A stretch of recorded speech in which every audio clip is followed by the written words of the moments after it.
मढीमध्ये एक असा विधी होतो जो पाहिल्यावर खरंच अंगावर शहारे येतात. तुम्हाला माहितीये का, श्री चैतन्य कानिफनाथ महाराजांच्या संजीवनी समाधीला तेल लावण्याची ही परंपरा?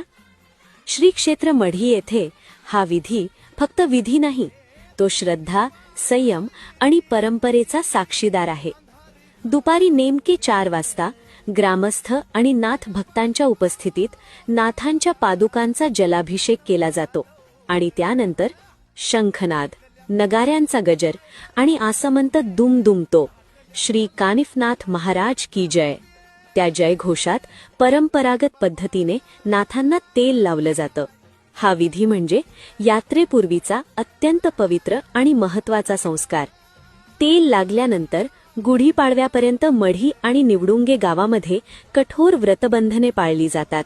या काळात शेतीची कामं नाही, विवाह, वास्तुशांती नाही, गादी पलंगावर शयन नाही, दाढी हजामत नाही, नवीन कामाची सुरुवात नाही आणि घरात पदार्थ तळणंही वर्ज्य.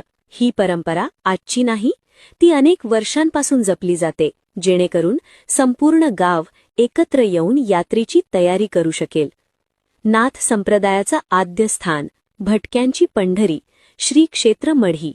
इथे 18 पगड जातीधर्माला एकसमान मान दिला जातो. होळी ते गुढीपाडवा 15 दिवसांची ही भव्य यात्रा संपूर्ण महाराष्ट्राला जोडते. ही परंपरा जपणं ही आपली जबाबदारी आहे. तुम्ही मढीची यात्रा अनुभवली आहे का?